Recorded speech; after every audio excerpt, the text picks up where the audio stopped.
everybody, and welcome back to the Ocean Impact Podcast. This is episode 3 of our Pitchfest 2022 series. We are thrilled to be running this series again, and today we have a very special episode with Mojca Zupan, the CEO and founder of PlanetCare. I'm Amelia Helt, and I'll be one of your co-hosts for today. And as always, I'm joined by Tim Silverwood. How are you going, Tim? Really well. Great to be with you all for episode 3 of the series, and a really fascinating conversation. Yes, so Mojca was tuning in from Ljubljana in Slovenia, which is one of my absolute favourite cities in Europe. It looks like a Disney movie. It's so magical.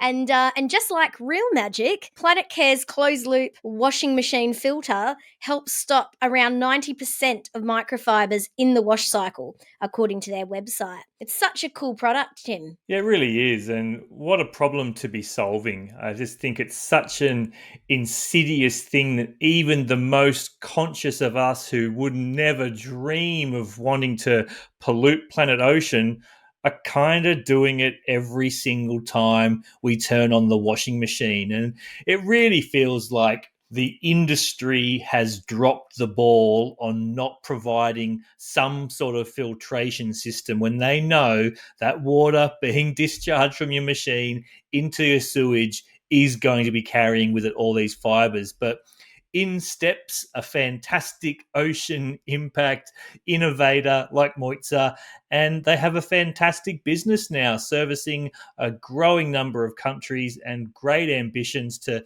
not just see their aftermarket solution that anyone can go and purchase right now and install very simply onto your washing machine, but of course the really rich and exciting future for this startup, which is actually working with the producers of the machines to make sure these filtration systems, which will be mandated very soon, are in there to prevent the microplastics and all those other fibers shedding into the sewage and obviously into the environment. So love this chat and love that, Mojca is an activist and an entrepreneur bundled into one and making a really big impact. Yeah, that's so true, Tim. You raised some really great points there. I think, for me listening to this, there was some real similarities between her and Declan from Panovo, actually, which is this idea that industry, needs to play its part in stepping in to solve these issues. And she points out that she's super passionate about getting the message out there that microfibers are microplastic. And that's a simple thing, but some people probably aren't aware that it's the same thing. And much like, Declan talked about paint being plastic. So, it's really key the industry gets involved. And with Mojca, you have someone that's really trying to drive change. And to your point, not just create this aftermarket solution, but make industry change and, governments and all the things that support those step in to stop a problem that's actually not that hard to address and not that hard to solve if people just, put a little effort in. And I think it's fair to say that mission to tell people microfibers are microplastic was a big part of what kickstarted her journey. So people are going to love this episode. She's just wonderful to talk to, and it's great to see someone that's so passionate about the ocean, tackling the issue. Yeah, and worth obviously pointing out as well that I suspect a lot of people are going to listen to this episode and going to go start Googling PlanetCare and figuring out if they can go and get one of these filters to minimize the impact that they are unfortunately having on the ocean just by doing their laundry. But of course, there's Pitchfest 2021. We had the guys from Matter and their Gulp solution, very successful crowdfunding campaign. Go and listen to that podcast too. So there's obviously a growing movement to address the problem. People are making decisions like buy well, buy once. Don't get caught in the vicious fast fashion cycle because so much of those garments are very poorly made and they're made out of petroleum-based materials, which are going to be so much worse for the ocean, for the environment, than perhaps a well-made natural fiber garment that you're going to treasure. It's going to have an aftermarket value. Don't get caught in the cycle of needing to wear something brand new every single day. So there's a long tail, I suppose, to this conversation, but wonderful that the team at PlanetCare have realized, you know what, this is shocking. Washing machines need filters. They aren't building it. We will. And in doing so, they're really helping to push this, like I mentioned before, this global mandate to make sure that jurisdictions say, if you want to sell a washing machine in this market, we mandate it has to have this filtration system in it. Because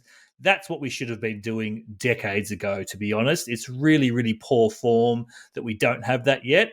And in the process, just an absolutely astronomical number of fibers have been released into the ocean that never should have. So good on you, Mojca and team. So glad that you're doing what you do. But also I commend everyone working on the activism side of things to get this legislation passed. Australia does have some momentum in that place, but things can always happen faster. So I think one of the calls to action we say at the end is reach out to your representatives. If this annoys the pants off you, reach out to your representatives and say, what are you doing to prevent microfiber pollution from washing machines? Are you looking to bring in legislation to ensure filtration systems on new machines? Good. Keep going. That's it. People have more power than we think when we actually come together and do these things. And I think Moitza really embodies that ideal, ultimately. So people are going to love this. Jump in, guys. Enjoy the episode. Let us know what you thought. Thank you, Moitza. We really appreciate you having a chat with us. And thank you, Tim. Hope everyone enjoys. Enjoy. I'm delighted to have on the Ocean Impact podcast, Pitchfest 2022 series, Mojca Zupan, who is the CEO and the founder of PlanetCare. And I really cannot wait to dive into this story today about this remarkable solution. How are you today? Oh, I'm very fine. Freezing on this part of the world, but fine. Thank you, Tim. We were just having a conversation and you showed me out your window and there was frost and snow and I've got sweat on my brow in Australia. So it really is both sides of the world, both ends of the extremes at the moment. Exactly. So you're currently in Ljubljana in Slovenia. We absolutely loved your application, your successful application to the Ocean Impact Pitchfest 2022, just showing the awesome work that you've been doing and how far you've come in a very short time. Can you start the podcast by just telling us a little bit about PlanetCare and specifically the problem that it is that you're solving with this solution? Okay, so PlanetCare is a small startup from Slovenia dealing with the problem of microfiber pollution. And I think that microfiber pollution, is often below the radar, is just a type of pollution. People don't really realize it exists. But it's such a huge part of microplastic pollution. I think that we ought to spread awareness a bit more. Actually, you throw a plastic bag into the ocean every week simply by doing your laundry. You don't know it, but you do. And you would never just throw a plastic bag in the ocean, right? So we measure that, and it's the equivalent of a plastic bag you actually throw into the ocean. And since microfibers are highly mobile, they're like bits of spaghetti. Ocean currents take them everywhere. So they're found far from the human settlement, like in the Arctic. There even have been found in the Mariana Trench, which is 11 kilometers deep in the ocean. So imagine a crab with a piece of your sweater in his intestines, 11 kilometers deep in the ocean. So that's how huge this problem is. And, I made it my mission to put it on the radar with regulators to find a solution, to just forge systemic change, because I thought, why is nobody dealing with this? And it's something we can stop, and we should. So in a nutshell, this is what I do. This is what we do. I love it. And I really want to dive more into that problem and how it has flown under the radar. And obviously now it's getting more and more awareness, but clearly not enough action to really address it. But why don't you get straight into the solution? What have you developed with PlanetCare? Tell us about your approach to solving this problem. Well, our approach started off a bit differently. Because you see, 4 years ago, when we started with this, the awareness was really low and people didn't really understand what we are doing. And they thought it was not that important. But I was a lawyer, and the only thing I could really, do on my own was file for patents, do the IP rights, and, built a licensing model. So I thought, we're going to do this great solution. We're going to patent it. Then I'm going to go to the OEMs, the washing machine producers. They're going to love it. They're going to pay me for, royalties, and they're going to install it in their washing machines. Except 4 years ago, it was way too early, and they didn't care. Nobody was really listening. In fact, when I went to a large European producer and I actually got a meeting with the board, a member of the board told me that, I would be, my love for the ocean would be better served if I just adopted a dolphin or something like that.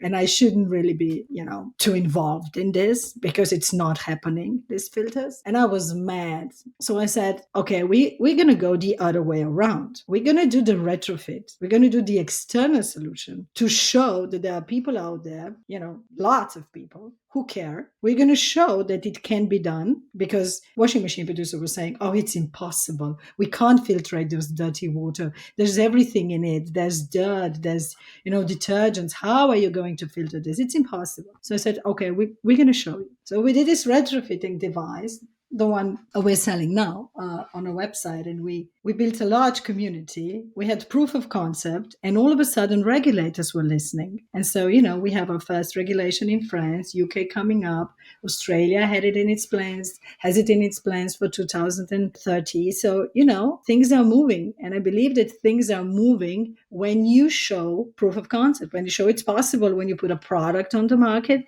and when you build community around it, because then they can no longer say people don't want it and it can't be done. And then fast forward to now, we have actually also developed a built-in solution that is a completely different technology to the retrofitting one, because retrofitting one is a passive device, and inside the machine you have electricity, so you can have an active device. And we are very close to signing a contract with a large OEM actually to build our filters in their machines. But it took us 4 years, and it took us a lot of efforts, energy, product on the market. But now it's happening, and there's no way back. It's not going to change. It's just going to get better now. So this really makes me hopeful. That is so fascinating. So it's taken a long time, blood, sweat, tears, all of that to get there. But now you finally have the OEMs on side and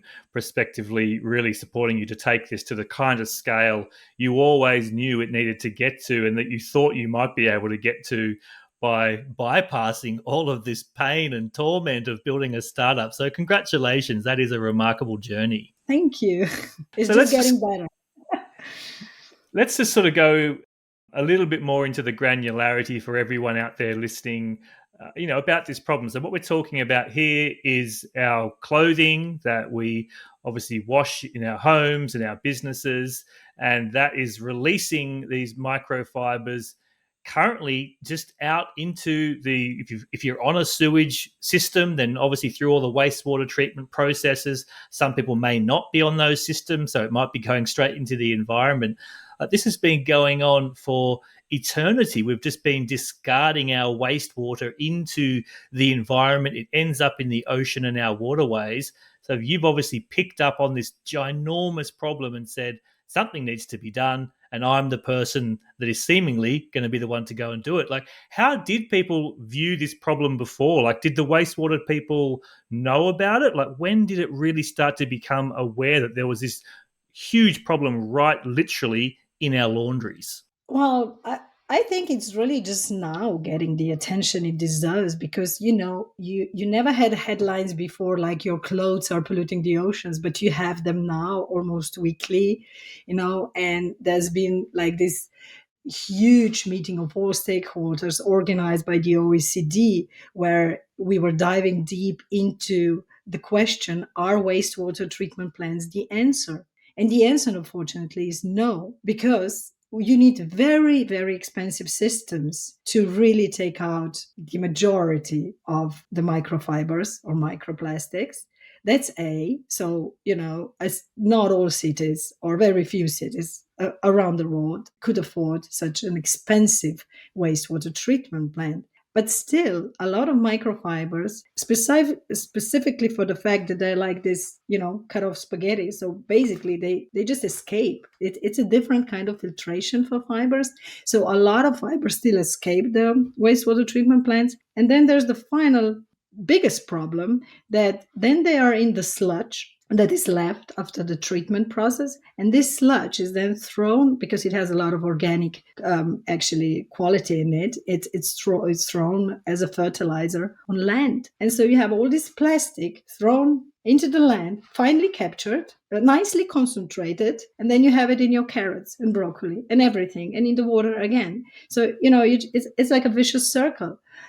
So only a few countries in the world, Netherlands, Switzerland, are really burning their sludge. But even that is not a solution because, it's a resourceful material. It's a shame to burn it just because it has plastic in it. If we know we could stop it at the source, and the source is the washing machine. So like with every pollution, the closer you get to the source of pollution, the better the chances of stopping it. And that's the thing. I mean, from a circularity perspective, thinking about biological cycles, at first glance, you're like, oh, brilliant. All that stuff that gets filtered out from our wastewater is being repurposed on farmlands and regenerating landscapes. It's only that we've enabled this hideous byproduct of our lives to be a vast portion of that sludge that we have this diabolical problem. I just cannot fathom the quantity of these fibers that are currently being discharged into the environment as sludge, or even if they're burnt and incinerated, that those chemicals are still out there somewhere on this beautiful biosphere. Exactly. And that's why I think that the wastewater treatment plants are not the answer and cannot be the answer. And I think that washing machines should have filters built into them, because I don't really believe that it should be a problem an individual should deal with. I think, it should be like a systemic solution built into these machines. But it takes a long time, to actually change the machines, because the machine has a lifetime of 10 years approximately, at least in Europe, where I have the data for. So, even if the machines are introduced in 2025, then it will still take years, almost a decade, before we have like this really systemic change in place. And we don't really have that much time, because we know the horrible statistics of the oceans. So I really think it's necessary to do something in between, to offer a retrofitting solution. And it doesn't need to be ours. There's a lot of solutions now out there. We just need to make sure that these solutions really work, that they're independently tested, and, that they do the job. But there's room for a lot of solutions, not just ours. And for me to say that about competition, it has been an incredibly lonely place, opening this market, bringing this program on the radar. And, we were not hugely founded, so we were always kind of doing the guerrilla thing. And it's been really difficult. So with more competitors emerging, with more people speaking about this, it's actually better for us. It's better for the whole planet, So I would really encourage people to come up with solutions, because we might work for someone. We might not work for, it's like with cars. We don't just drive one type of cars. Why should we have just one type of filters? But at the moment, our filters really perform well. We were the first. We were basically the only solution on the market. So that's why us. But I welcome all to fight with us. I love that. That's a true, activist using the power of business and markets to drive the kind of change that we need to see in the world. I've got so many questions for you, but we might just sort of go into the current business model. You've spoken a little bit about the potential for the future of the agreements with the OEMs, original equipment manufacturers. Yes. With us, it's either the washing machine producer or their first tier supplier, because the washing machine producers, they buy components, right? And they buy them off somebody. So basically, we either make a deal with the washing producers themselves, which is not very common, or their first tier supplier, which they choose, and they produce it and we give the IP. So this is how it works. Great. So just tell me a little bit more about the kind of business model that you've developed since your first prototypes and your first products. Like, how are you currently funded whilst you're pursuing those, wonderful and I'm sure very lucrative opportunities with the OEMs. How is the business model currently working for you, and how has that come about? Well, Tim, lucrative was definitely not the word I would use for the past 4 years. We were more like an NGO, really, because you see, when you put a product like this on the market, first I need to tell you that there's a problem, right? Because you would know. And then I need to tell you that it's a huge problem and you should do something about it. You should help us bring on systemic change. Then I need to sell you the filter. So it's a long sales cycle. It's an exhaustive one. I mean, in terms of resources.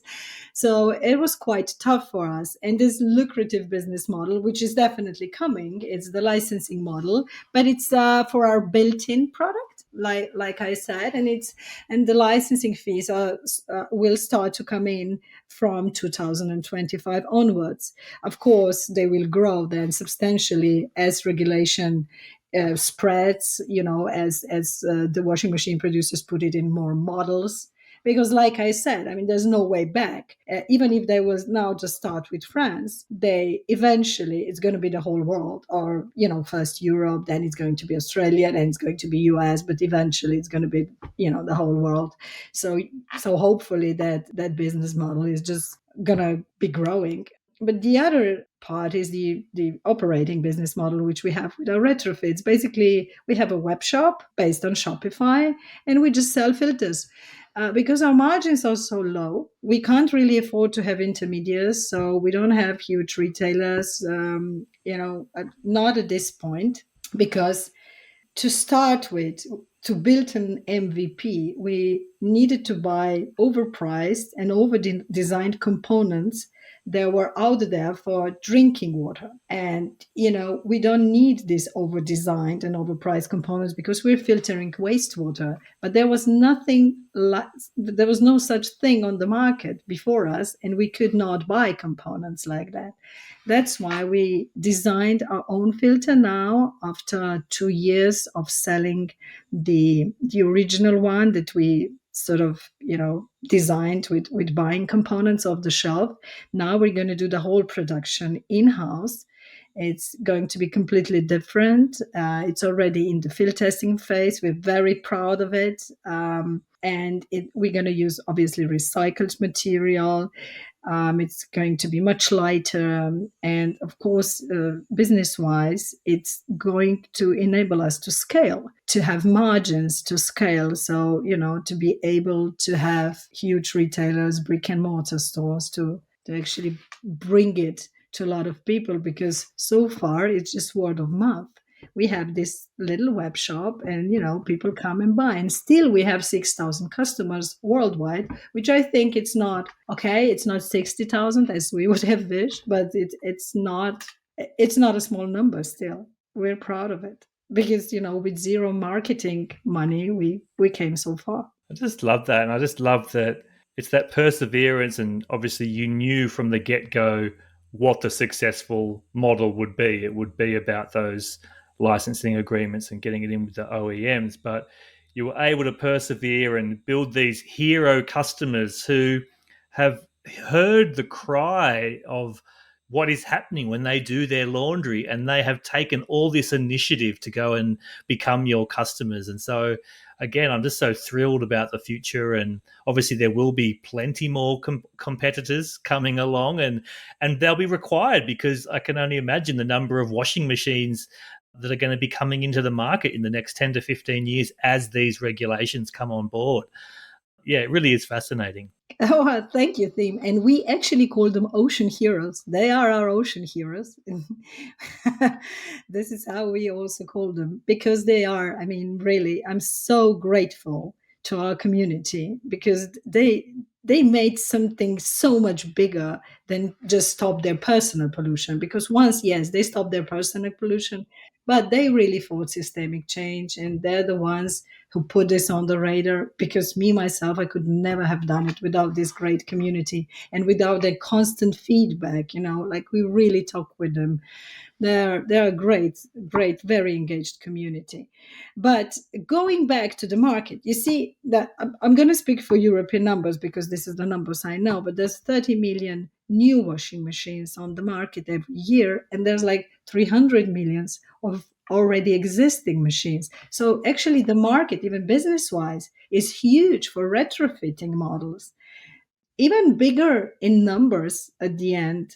And it's going to be there for at least the next 15-20 years. The retrofitting devices will be needed, and in some cases the retrofit device is the only device you can have, like with huge machines, like with industrial machines, 30 kilo loads and more, because we have commercial retrofitting devices too. So you see, there's a certain part that will always be a retrofit. It will always be an accessory to the washing machine. Very, very cool.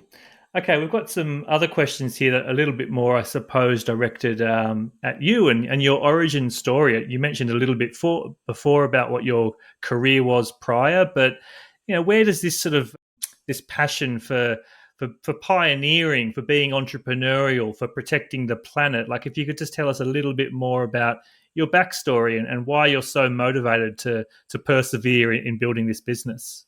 Oh, okay. So it was a coincidence. I was There was a touring exhibition in Ljubljana about plastics, specifically microplastics. It was from Switzerland, and it was a very interesting exhibition. So I took my kids; they were little at the time. The teenagers, by the way, today. So they were still interested in going with me, and it was there for the first time that I saw these microfibers. They were like it was a clear path how from washing machine to the oceans, all these plastic particles. And I was like, really? Because I had 3 kids, we have a dog and a cat, so we wash practically nonstop. And I was like, what? I'm like throwing all this plastic into the ocean.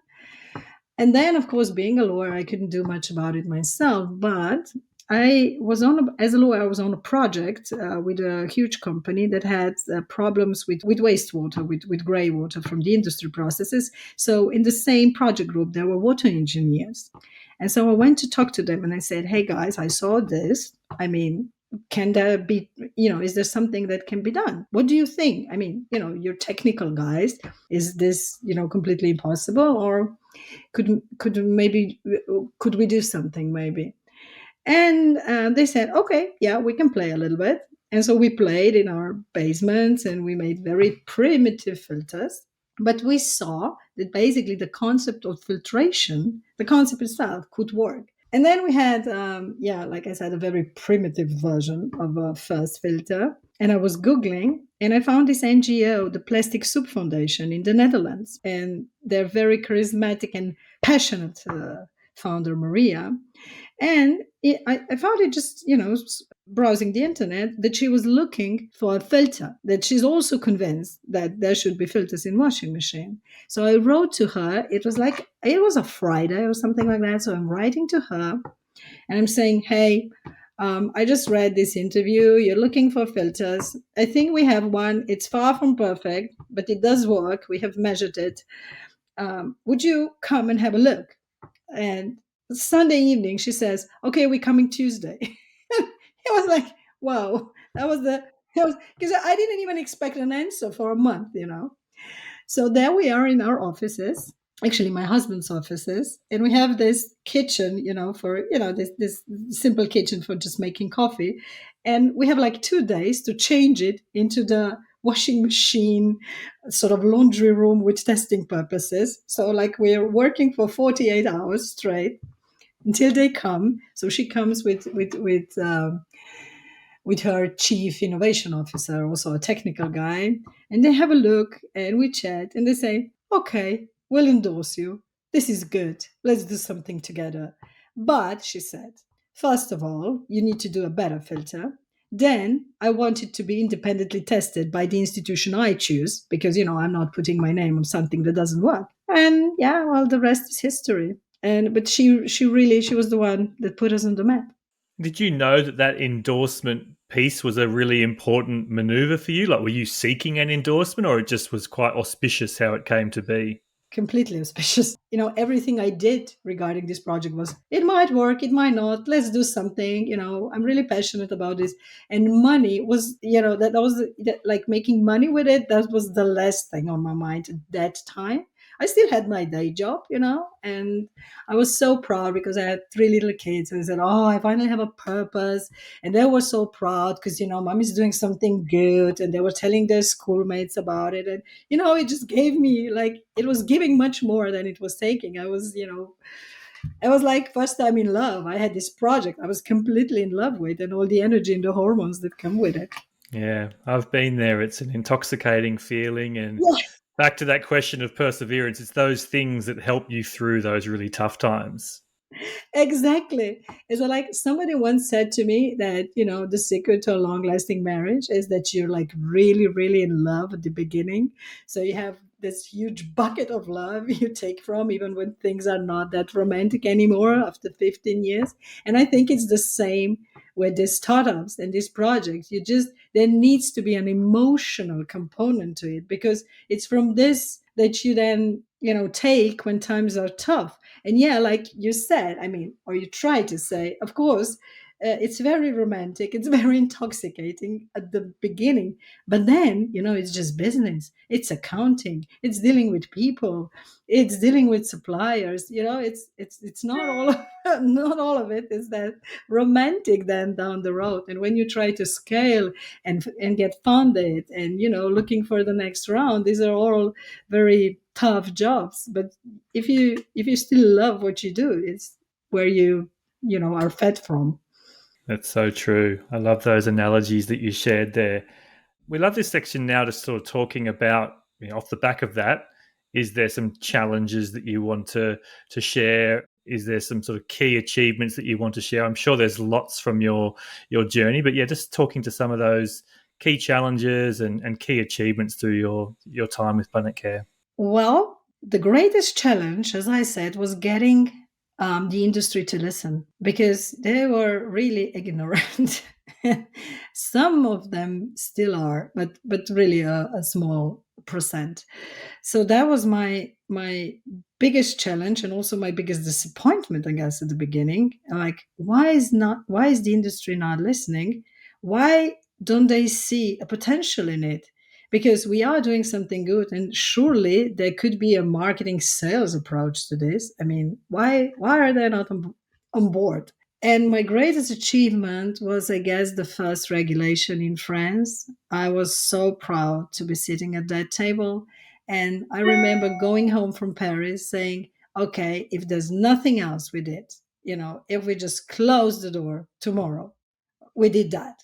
And it's huge. It's like the small medal that the whole of the team got at that day. We said, okay, good. It can only go upwards from here. Maybe not with us, but it doesn't matter. We did what we came here to do. You've mentioned some of those other jurisdictions that are looking or have this legislation in the pipeline.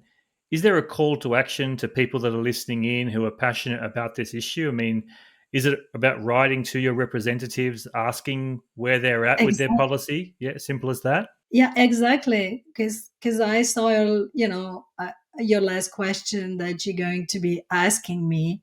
What could people do? Yeah, that's exactly what they could do. They could use their environments wherever they are to spread the word about the problem, because the problem is huge, but it is preventable.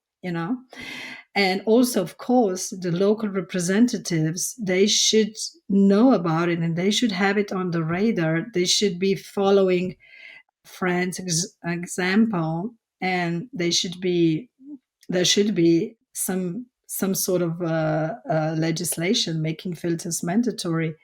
Because if you come to think of it, why would a simple machine like a washing machine be a pollutant? Why? I mean, if we can make it in another way. And I think, just going away from the washing machine, basically we should design all our machines that help us in our daily lives, not to pollute, because otherwise we're just shooting ourselves in the knee, aren't we? Because this is all we have. And it's really serious. It's like Sylvia Earle said, without blue, there's no green. They are the lungs of the earth. They, just come on. We need that ocean.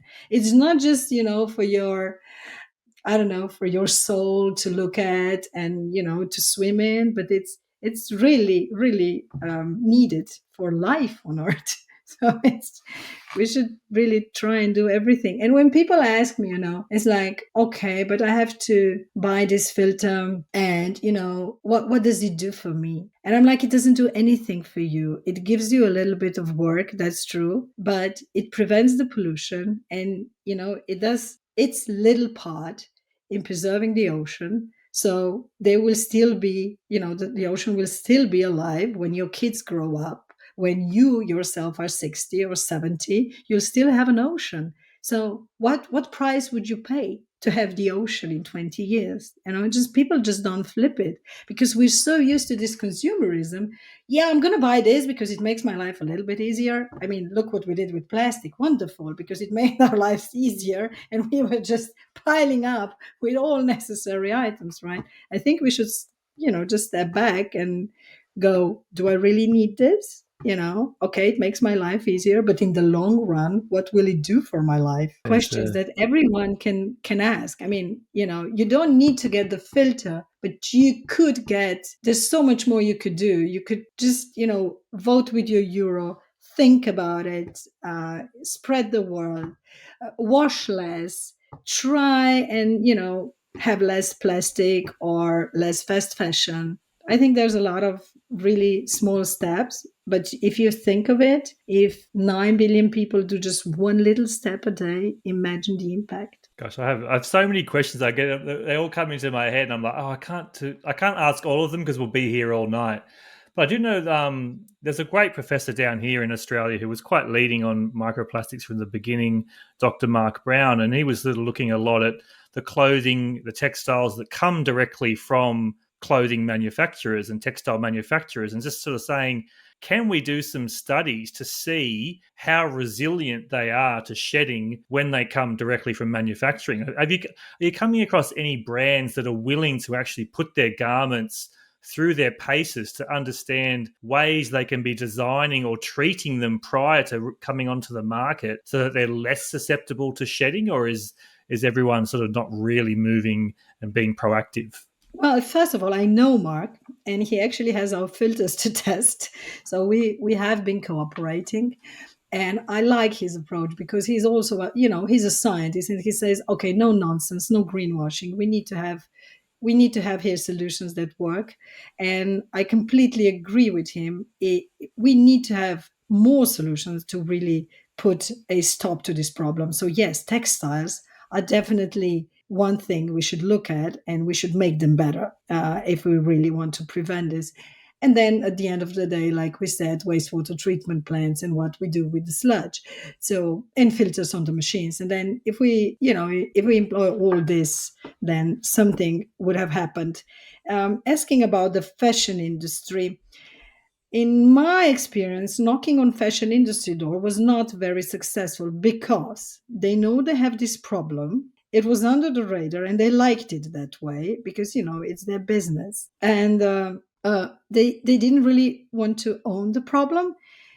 Like washing machine producers, they're right when they say, okay, but it's not the machine, it's what you put in the machine. Yeah, it's true. And then the fashion industry says, yes, but it's the machine that tumbles and rocks, and yeah, so you don't come to the end. So yeah, we should all cooperate. But I don't think there are any fashion brands willing to to do what you said, because it's just too exposing for them. But going back to Plastic Soup Foundation, I know they did some great studies. I'm not qualified to really talk about them, but they are, and they were actually I don't know, they were taking like clothes from Zara, Nike, a lot of different brands, and they were testing it with institutes, like how they've worn, how much they shed, and they came up with some very interesting results. I think you can find it on their page, or I could link you with Maria if you like more interested to dive into that side of the problem, like the fashion industry side of the problem. But Yeah. I don't feel qualified. I can just say that we haven't had much success with fashion industry endorsing the solutions, any kind of solutions, because they don't really want to own the problem.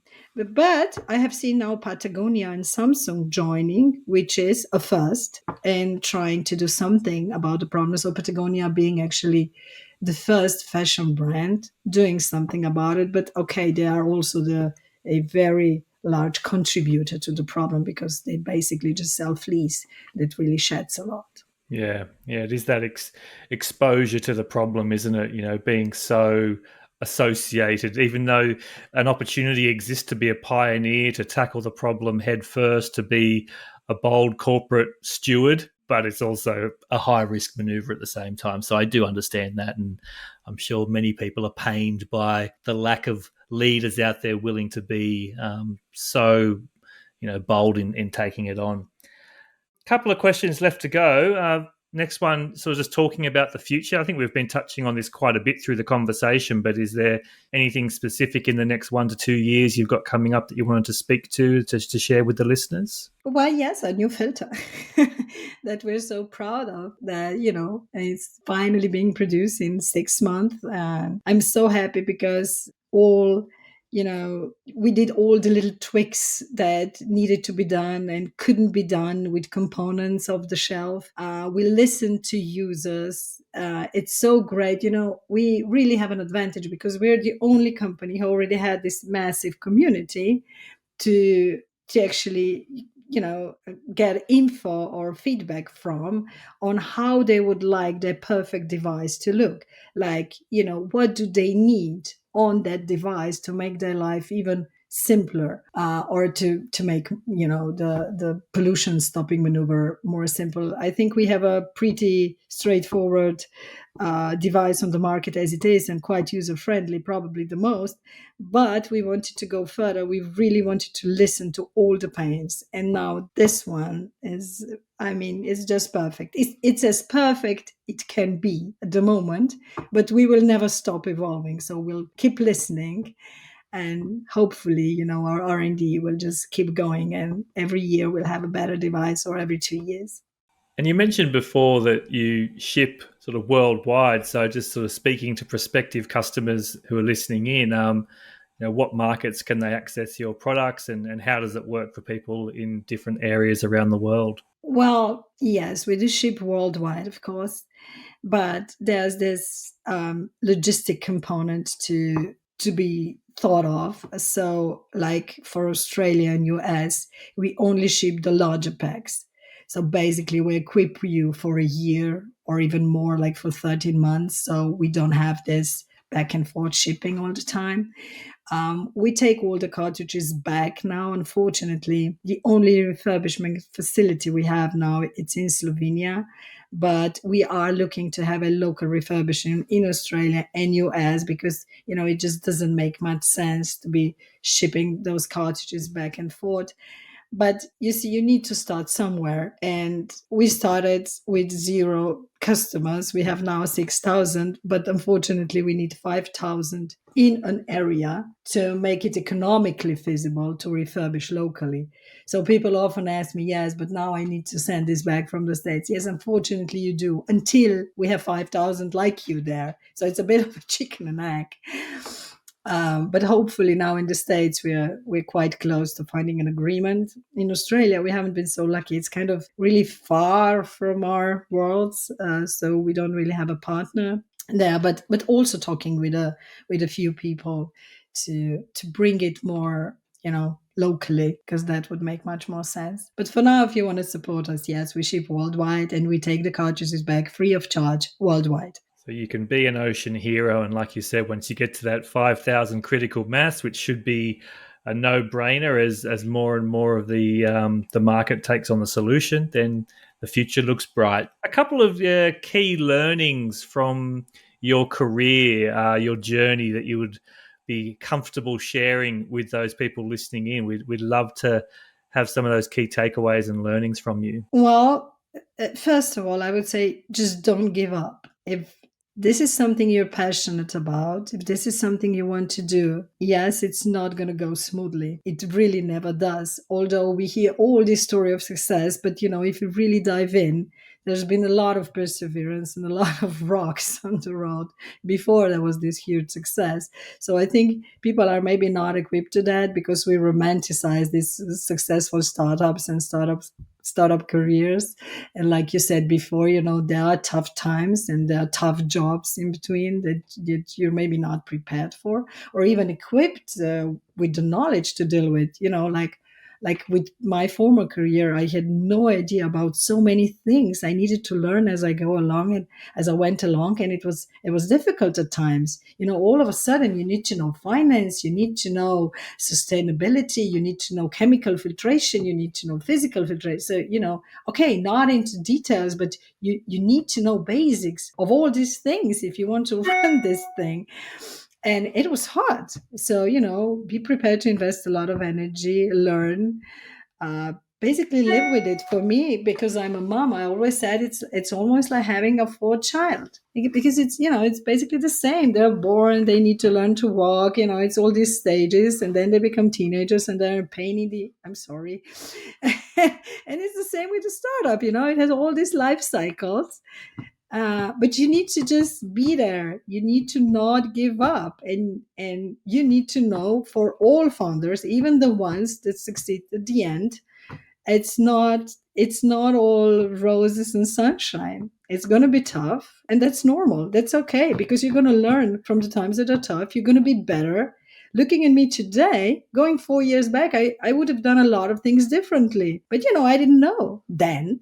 I know now. And also, yeah, going back to the founders, I think it's really, and the whole team, really, it's so important to have a great team. We really invest a lot in our team. And I don't know, we have this friendly, almost family atmosphere that I think that really helps. Because at the end of the day, it's the team that delivers, right? It's the team that makes a change. It's never one single person. So you really need a strong team that has the same values, although it might sound cheesy, but really bound together by purpose. I think founders should really extend the feeling of ownership of the solution and the results and the positive impact to the whole team. It's not just me doing something and me changing the world here. No, it's the whole team, because I'm not a mechanical engineer. I'm not I don't have a PhD in chemistry. So no, I'm worthless alone. Only with the team. And it's important that the team feels they're all contributing, that it's our story. It's not my story, it's our story. I love that. Two beautiful bits of advice there, words of wisdom from someone who's been on a journey, still has a journey to go, but just a remarkable story and just an incredible solution to a problem that should not be as swept under the rug as it has been. Yes, you pointed out it is mainstream now. We all see the headlines. Everyone knows about the problem, but my gosh, the scale is just so big. So the more power to you and your team to have great success in the coming years. Thank you, team. Thank you. And thank you for, helping us, bringing this to the light it deserves. So just a moment for you, I guess, to speak to anything that you really wanted to share today that you haven't yet. And finally, a message to people to follow and support you as we wind up this great conversation. Well, the one thing I did not talk about, and I think it's also important for people to realize, or maybe for them to move faster, is that the effects that these microfibers have on human health. So basically, it's not just the ocean health, but it's really us humans suffering from the pollution we have created.